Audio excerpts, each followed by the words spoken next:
Magandang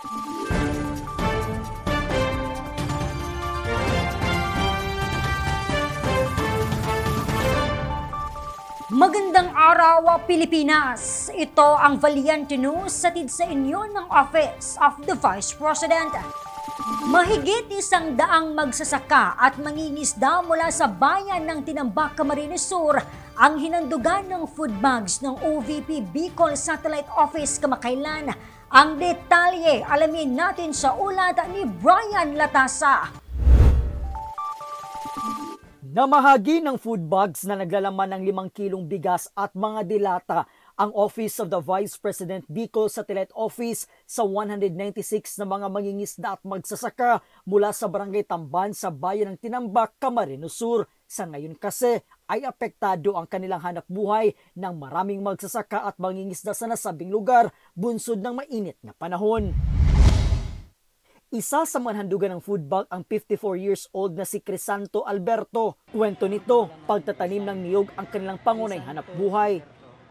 Maluya ang Dahil sa sobrang init siguro. Saka talagang tagluyan mo niyan, inagi pa kang bagyo. nang hinayang din si Crisanto dahil mahal na sana niya ang bentahan ng niyog ngayon. Maluya man ang kuya sa bukid mo niyan, ang nyug, luyaw ng bunga. Ipinagpapasalamat naman ni Crisanto ang pagtugon ng OVP sa kanilang pangunahing pangangailangan. Ang masabi ko sana, salamat sana ta. Igo kayo ng taong bagas na ini. Abutin na rin niya ng 1 linggo kasi 3 lang naman kami. Maraming salamat, Vice President, sa ibinigay niyo po sa amin na counting tulong. Salamat po.